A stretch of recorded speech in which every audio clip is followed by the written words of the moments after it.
There's a big mistake people are making. They're assuming everybody's financial literate.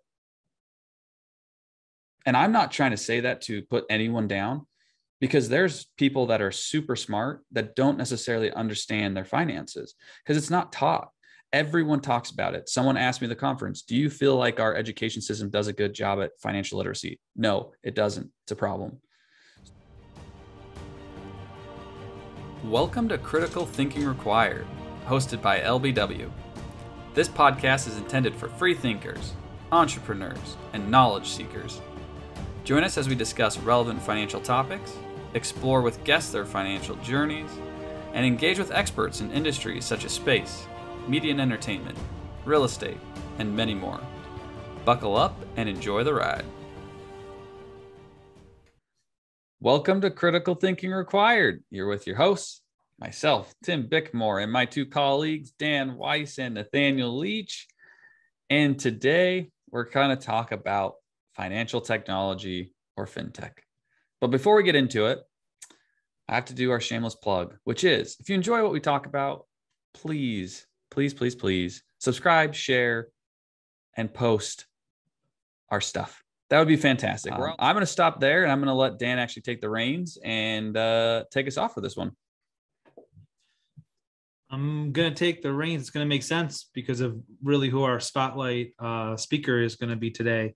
So as Tim mentioned, we're going to talk about a topic that we talk about a lot, especially the last couple of years. Our audience hears about it a lot. It takes different forms. It's a bit of a confusing segment of fintech. And so recently, meaning last week, Tim spent the week in Salt Lake City at a conference revolving around fintech. And so, we want to share that with our audience.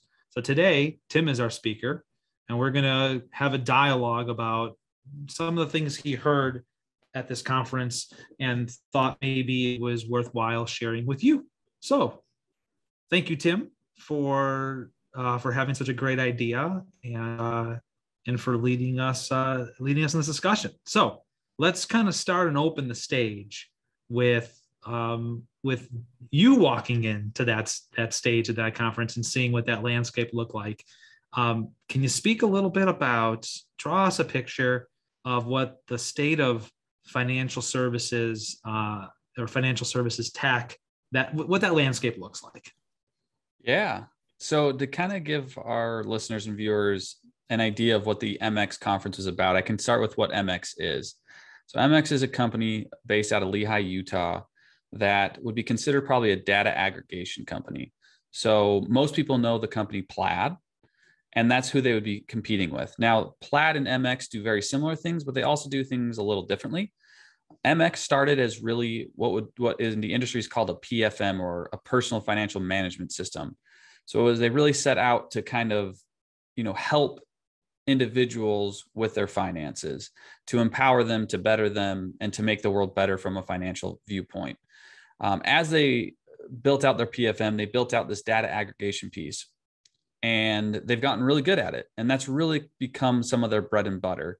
They have a way to enhance data. They have a way to bring data in for financial technologies, for credit unions, banks, and it allows for a lot of applications of data to someone's finances.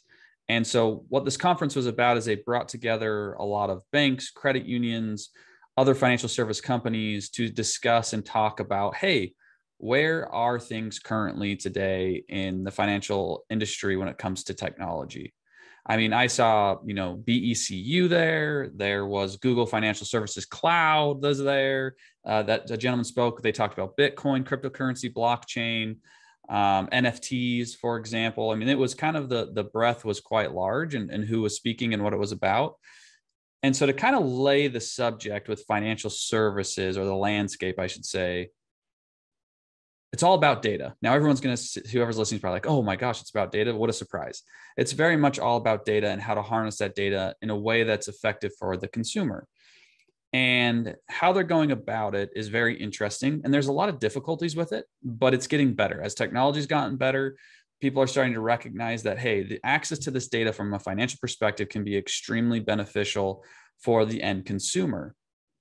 And what they're doing is they're trying to utilize data in order to quote unquote benefit the end consumer. So if that was, hey, Nathaniel, guess what? Your overdraft is going to happen. You're going to get an automatic alert. Or, you know what, Nathaniel, you should be able to see at your credit union all of your accounts, even if you don't bank at just UW Credit Union. So let's bring in a data aggregation tool that you can see everything that's available to you.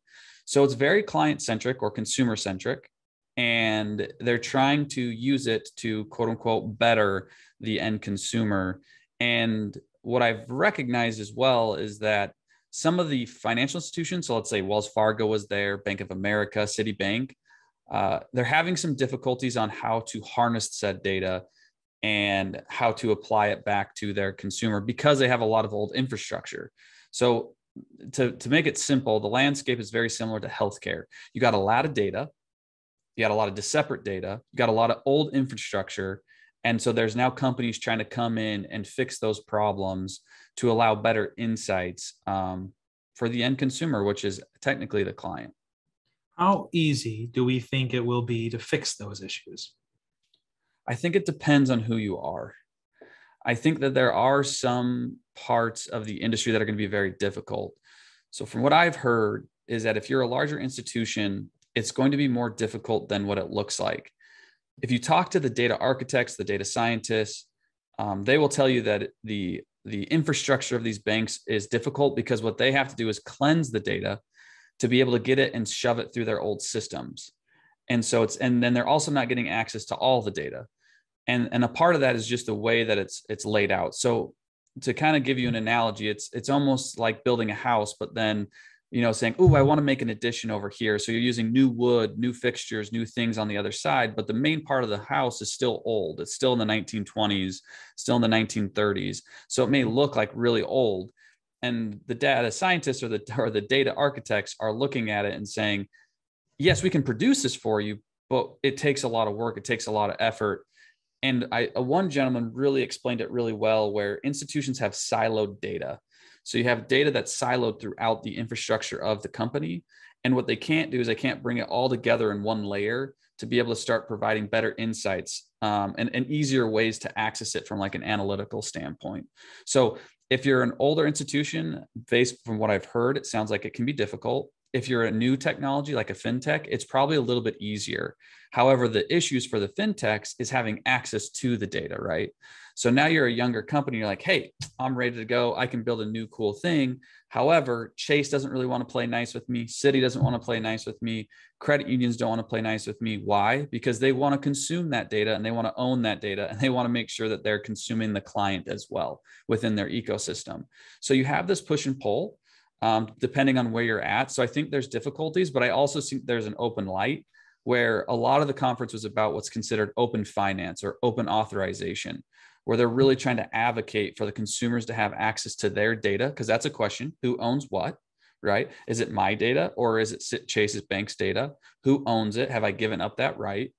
And so they're really trying to push for this open authorization so that institutions have a free flow access. So again, very similar to healthcare with EMRs trying to share data across platforms. The client should be, not the client, but the patient should have the ability to share information across all, for example, hospitals if they're traveling.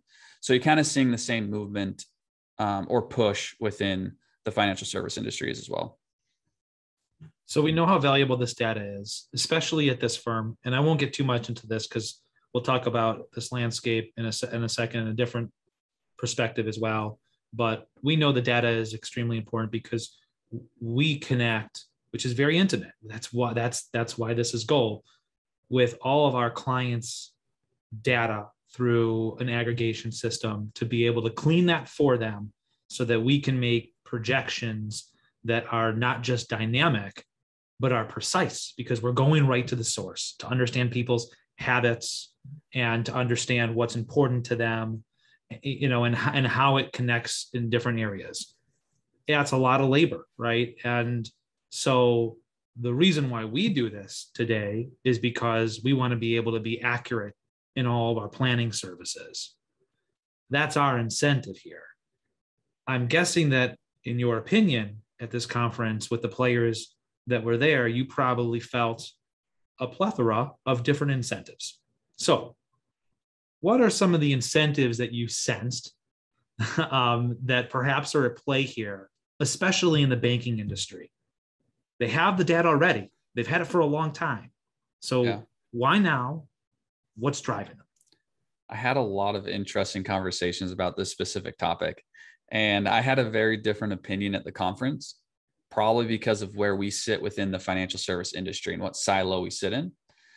Because I was sitting around with a lot of banks, a lot of lending institutions, a lot of credit unions, and what they would say is, oh, well, Dan, we want to use this data to provide financial wellness to our customer, right? I heard, for example, that one push was that, hey, credit union, you can use the spending data of your customer to be able to go in and understand their habits, just like Dan said.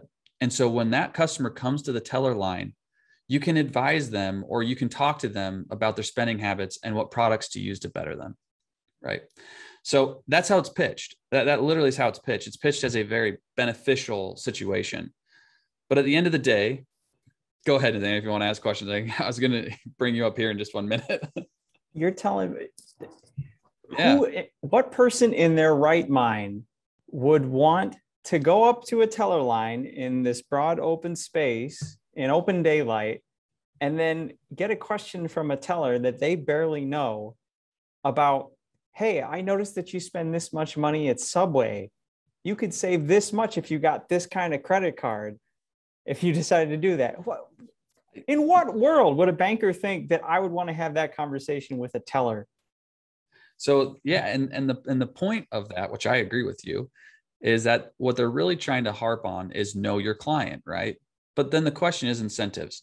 I will give Nathaniel credit on this one. He's changed my mind since we started working together on what are the incentives. Where does Nathaniel get that? From Charlie Munger. Charlie Munger will say the world's driven by incentives.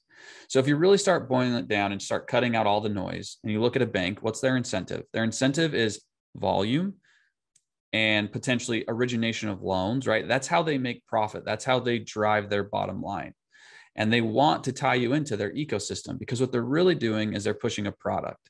So the way that it's pitched is financial wellness, but what it's also pitched is knowing your client to be able to get to the product.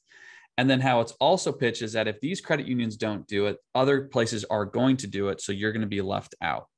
So essentially, it's like they're trying to commoditize financial planning to a degree, because they're saying like, hey, take a look at all the data that we can access and we can tell you how to work. But then if the end consumer, the client in our eyes, goes to the teller, the problem is that there's a conflict of interest no matter what, because their incentive isn't truly to better them. Their incentive is to sell them something. And to give you a very real idea, and Dan can probably talk about this too, I was a teller.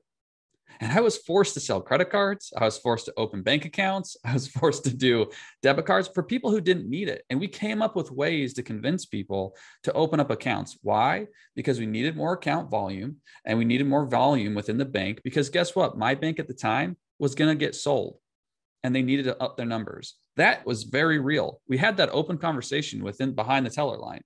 It's very uncomfortable. And so at the end of the day, you can't tell me that Chase isn't doing it. Wells Fargo's not doing that. Citibank's not doing that. And even your own credit union. And I will say no fault to their own.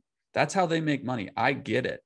But what I struggle with is then to look at it from my perspective in the financial service industry, where the consumer, as Nathaniel just said, whose right mind do I think I'm going to talk to a teller? But then they try to promote it as financial wellness, which then impedes on us saying, we'll do financial wellness too. And the client may be like, well, my teller does that. No, they don't. Not even close. Nor are they incentivized to do it. Period. End of story. Like, it was that clear. And I talked to a lot of people about that. One of really good examples, I was talking to a gentleman. He works for a fintech company and they do lending, really kind of back of the loan, or back of like the kind of the back house. They've productized the back of the house when it comes to originating loans, which is really cool. And he said, I talked to him about this specifically, and I told him, these are the incentives of the banks. This is a joke. And he's like, yeah, you're right. Because we go into these banks and all of a sudden we have this really nice PFM. And he's like, but then all of a sudden you go through and you try to, apply for a loan and they pull up a PDF, right? And he's like, because they're not tech focused, they're not tech forward, because that's not their incentive. They don't care because they just want to get the origination of the loan. That's it. They don't care how they get it. If I'm sorry, Dan, do you have something? Oh, I was just gonna say to the audience, if you see Nathaniel on mute and it looked like he's laughing, it's not acting. When Tim was talking about like the wellness program, I actually heard Nathaniel, even though he was on mute with you, laughing from down the hallway. So Yeah. anyways, just had go ahead, Nathaniel. So I just wanted to clarify a few things for our listeners and viewers. So banks make money because they take in people's deposits and then they turn around and they lend those deposits out via home mortgages, commercial loans to build a building downtown. That's how they make, and they make money then is on the spread between those two. So they pay me for my savings account 0.1%, and then they turn around and they lend that money out to people for a 3% mortgage, and then they take that spread and they use it to pay their costs, and then whatever's left over is their profit.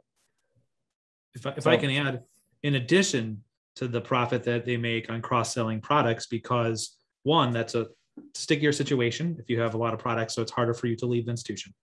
But two, if they're selling you credit cards and debit cards, then they are getting a portion of those fees per transaction. Yep. In addition to any fee income that could be generated by you blowing past your limit, not paying it on time, those kind of things. Those numbers do add up on the side. Dan, I have a question for you. This is a good one I heard at the conference. You ready? Okay. So this was 2018. Okay. This gentleman was talking and he was speaking, and he said, a regulator came into my credit union and he said, how do you not have an automatic system to tell that your customers that they're going to overdraft their account? How is that not something in 2018? Why would they want Dan, that? Why would they do that? Why would they not have that, Dan? I'm just asking. You were banking for what, 6-7 years? Why would they not have that in 2018 to automatically tell you're going to overdraft? Because a bank is counting on a portion of that fee income to hit their bottom line. So it's pure profit. I mean, that's the reality of it, is that it is a budget line item for that bank. Oh, it sounds like incentives. Sounds like incentives. Yeah, it's like, of course they don't do that. And that's what I was sitting there, and again, you have to take the way the conference was set up is that MX supports banks, right? They provide PFMs and all of that. So again, incentives. But however, I'm sitting there listening to this and it's like, what?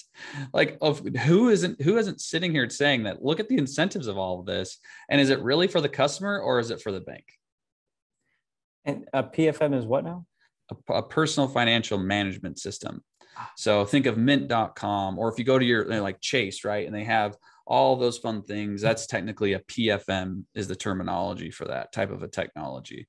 So to help you manage your finances on the personal side. Yeah. Okay. So that's the financial services landscape. So how about we now turn to, can you speak to what is the state of what is called the wealth tech landscape? And maybe you could first tell us what's the difference between wealth tech and the financial services industries? Yeah. So and the fintech too. So fintech is a broad category surrounding all financial technologies. I would say in the last 18 months, there's been a new category created called wealth tech. Wealth tech is becoming bigger and bigger. I believe more and more money is flowing into that industry specifically. And a lot of it is geared around personal capital, betterment, Wealthfront. Like those would be wealth tech companies that would probably fall underneath it. But then you also have wealth tech companies like eMoney, which is a financial planning tool that advisors use for their clients, or Money Guide Pro, another one, right? Capital, you have InvestNet, which is a large organization that provides a lot of fintech or wealth tech type of technologies. You could look at WealthBox, Salesforce's financial service, CRM, that would be considered wealth tech. So it really is supporting the wealth technology or wealth management technology suite. Where it sits today in the wealth tech industry, it's very fragmented. So you have portfolio management systems, you have order management systems for trading, you have now direct indexing or trading platforms that somebody could use. you have a financial planning tool, you have a customer relationship management system, you have tools to go out and just data gather for like initial meetings. You have nudge systems where like you can have like push notifications. So it's just very, very fragmented, and it's very interesting. But in order to really understand how WealthTech has gotten here, is you have to think about incentives. There has not really been an incentive to truly do what's considered financial planning, in my mind. And so financial planning systems have been lacking, and there's always been a need for client relationship management. So those are actually pretty good, right? There's a lot of benefit to them, because the CRM has been like the biggest, most important thing for any wealth tech person, even if they're just doing asset management. And then there's some really good portfolio management systems, because that's really the incentive of a wealth manager. I can't tell you guys how many times when I sat there and I had my little badge and they're like, LBW Wealth, RIA. What's an RIA? What do you do? And I would say, oh yeah, well, he's like, so are you doing like a robo advisor? Are you doing like managing IRAs?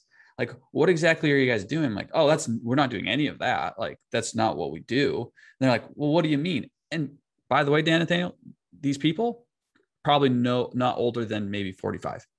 I'm not talking to 70-year-olds, right? I'm talking to people around my age, again, in their 30s, that are in this industry. Like, I don't know what you do. And so if you think about it like that, right, that's kind of how our technology in the wealth tech space has been built. It's been built on very old methodology or old thinking due to the incentives of our industry. Our industry has always been a sales network. The financial advisor has been placed in the middleman between the client and a product for a very, very long time, be it a mutual fund, be it annuity, insurance, whatever it may be. The problem with all of that is that our industry is becoming extremely commoditized on the asset management side. And so then everybody's now talking about, oh, financial planning, we should do this. This is very real.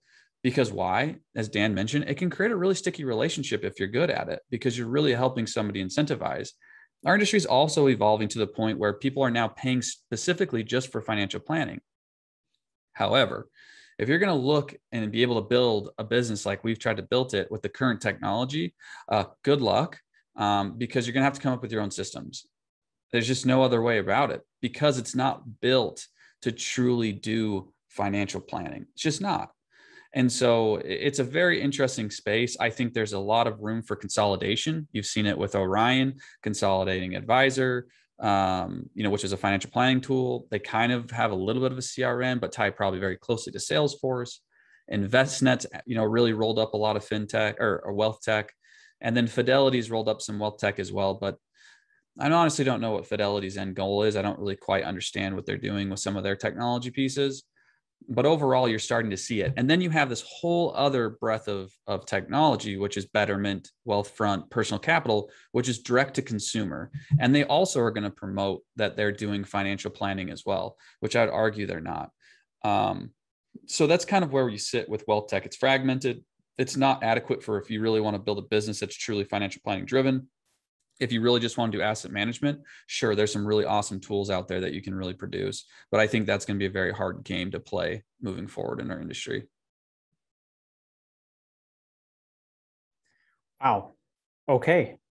So can you speak to how would you say that the financial industry is impeding on the toes of wealth tech today? Oh, this is a big one. So if you really think about it, everybody's really hyping up financial planning, financial wellness, holistic planning, right? It's become such a hype word. But as I say to many people, ask how the sausage is made. And then people aren't going to really want to know how the sausage is made. I think that financial planning has become extremely as a commoditized word. It's a word that nobody truly understands or how that process actually works. And the thing is, I'm not just saying that to say it. I've witnessed it. I've witnessed it a lot from a lot of different firms, from firms I have worked at, and it's done differently. And it's not really done appropriately.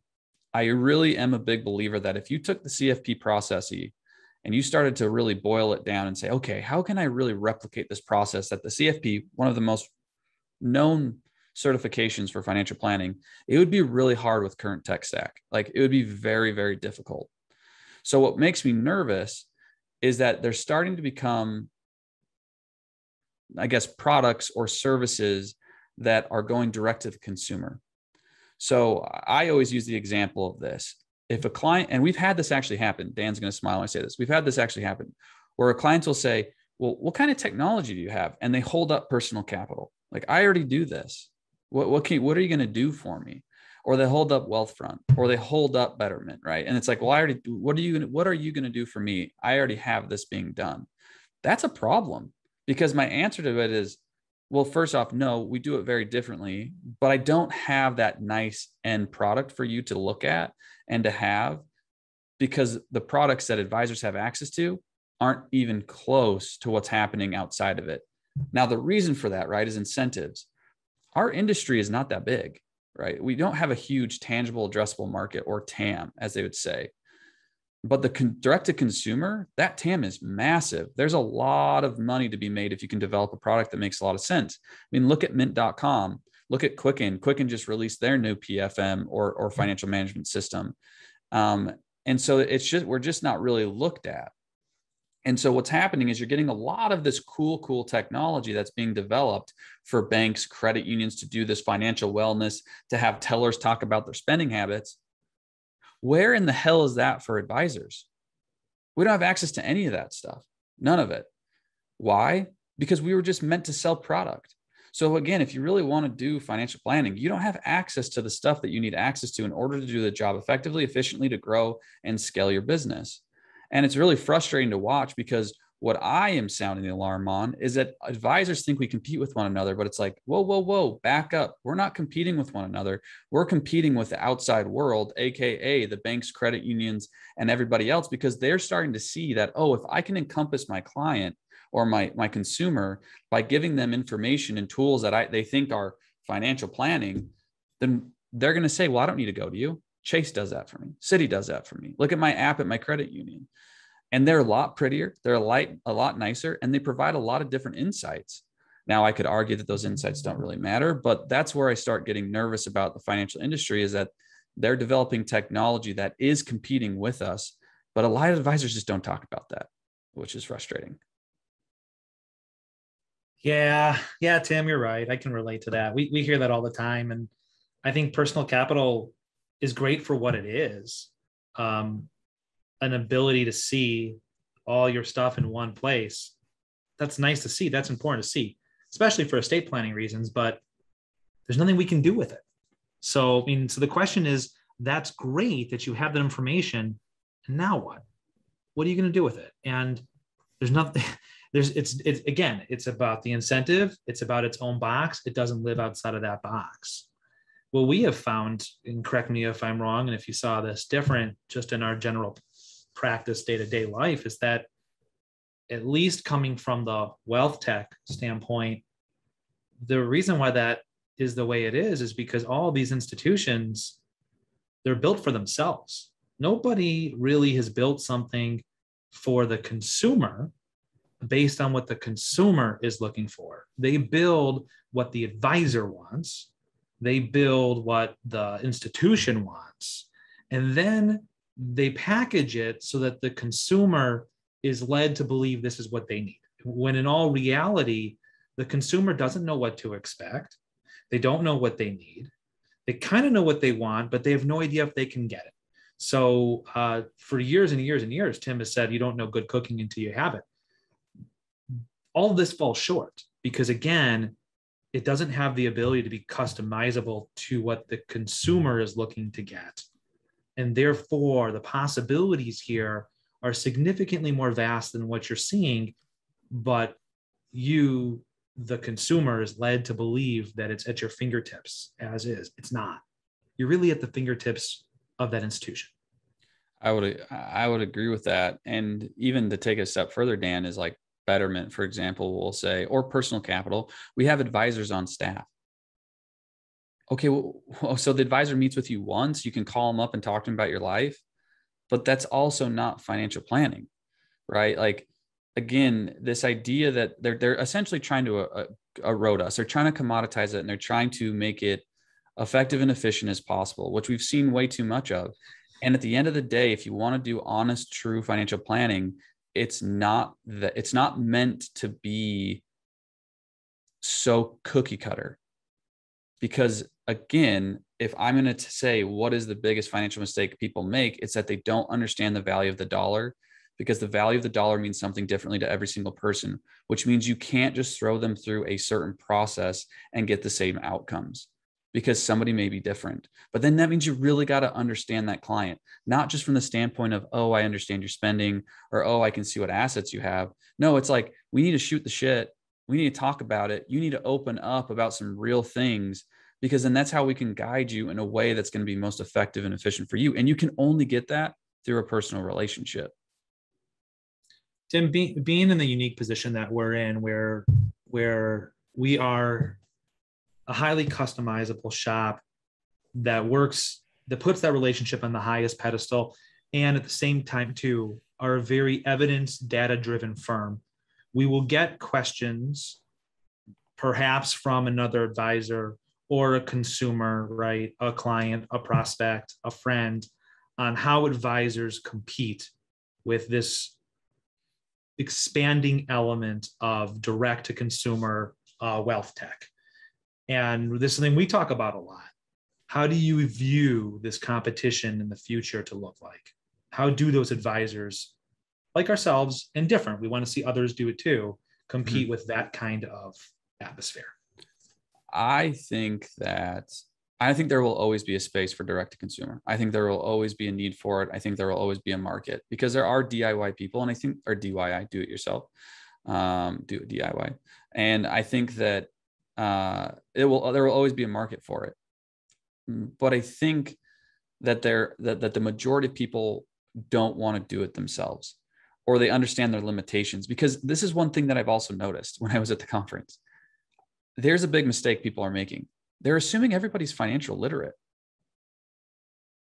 And I'm not trying to say that to put anyone down, because there's people that are super smart that don't necessarily understand their finances, because it's not taught. Everyone talks about it. Someone asked me at the conference, do you feel like our education system does a good job at financial literacy? No, it doesn't. It's a problem.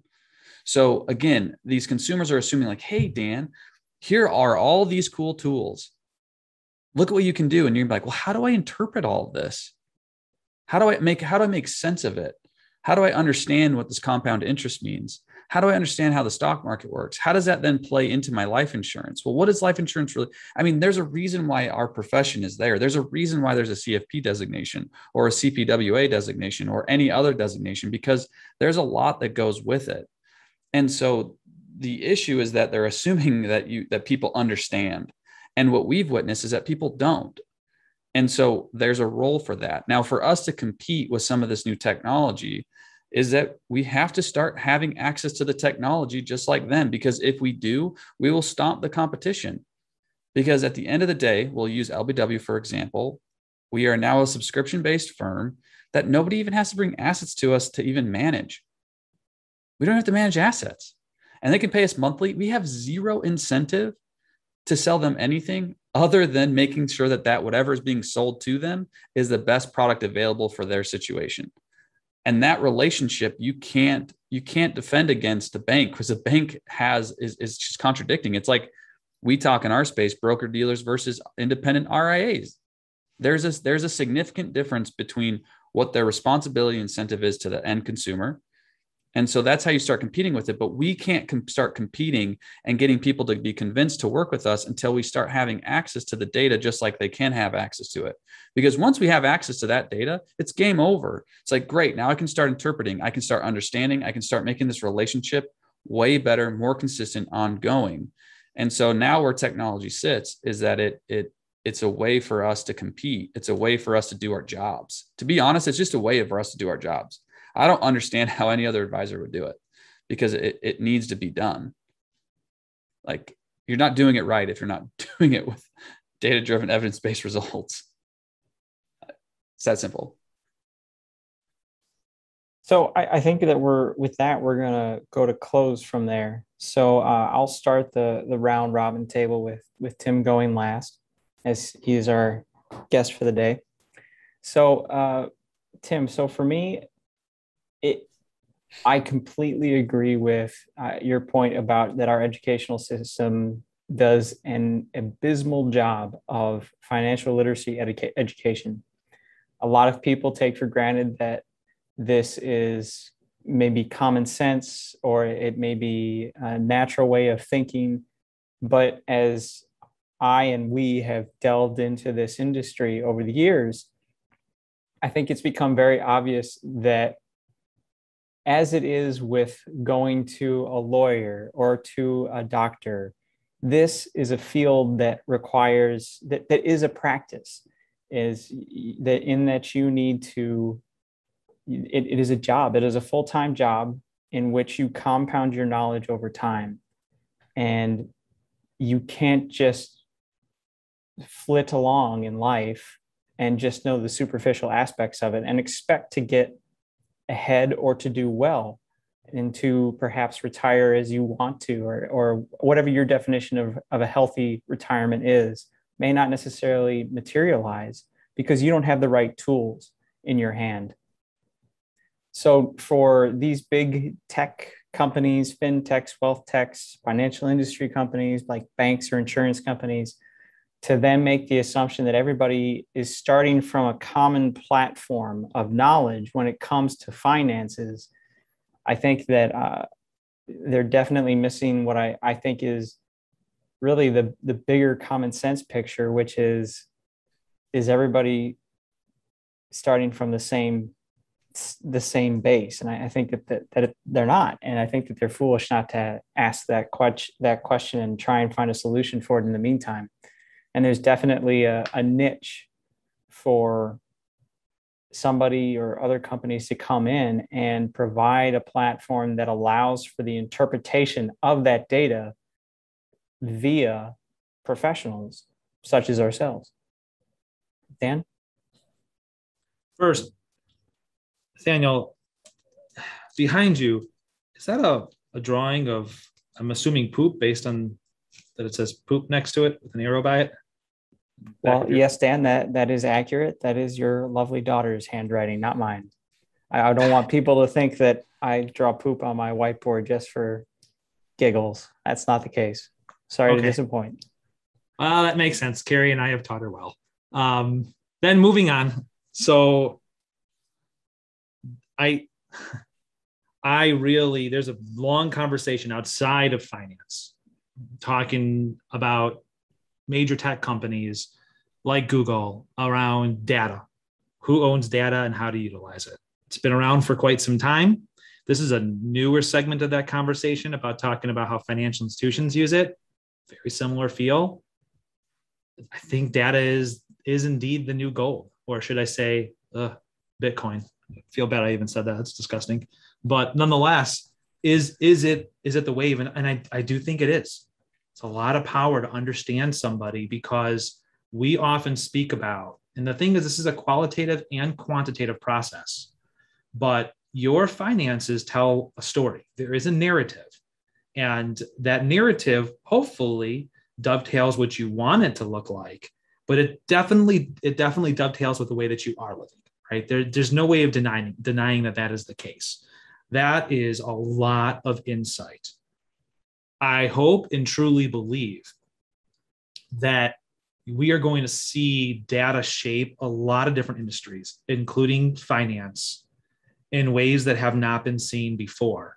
And some of that will be absolutely hands down misused and presented in a form that is to a person's benefit when it absolutely is not. And some of that can be used for altruistic good purposes. For example, I hope and I believe that if indeed our peers recognize that life story is so critical to the advising process, that the accuracy that data provides makes them into a true professional. Maybe that sounds harsh, but for a long time I have spoken and believed that in our industry, it lacks professionalism. And I don't mean, professionalism like wearing a tie, because clearly that doesn't happen. I mean professionalism as in, I'm really providing people can really provide an actual value to the advisor, an actual profession. And I think the public thinks that exists. And I think that exists very loosely, actually. There is not a big professional component to, unfortunately, what most of our peers do. It's a sales environment. It's not an advisor environment. It can be that, and that data can actually cement it. That's a whole new wave for people like us to truly become advisors for people. I think, and I hope to see that. Oh man, my last comments, I said a lot. I like this stuff. I like it a lot. And I think it's fascinating. And my last thought would really kind of go out more to the advisor realm than anything else. If you really start reading about our industry and where it's heading, and you start understanding that it's about behavioral finance, that it's about financial coaching, financial wellness. Okay. If you're going to start doing that for our generation and you don't have data to back you up, good luck. Have fun with that, because you will not have a successful business, because our generation has way too much access to data and data-driven insights, healthcare, their work, schooling, athletics now. I mean, I was listening to Peyton Manning, who was one of the keynote speakers, and he said they have technology within their helmets to understand how much they run, so they can then tailor on and off if they have too much, so they can get prepped for their game, right? Everything is data-driven today. But for whatever our reason, our industry hasn't gotten there yet. And it's about time that we do, because if we can, as Dan just mentioned, I think we turn in from a sales culture to a profession, and that profession now has the data to actually start providing very significant insights to the end consumer. And if you're not on board with that, or if your advisor, for example, if you're somebody that's just listening to us and you need to ask your advisor, how do you get to your information? Tell me about that. Because that's going to be the new conversation. Forget about the fiduciary. Fiduciary is kind of already here. The next question is, well, how do you get to those answers? Show me the data.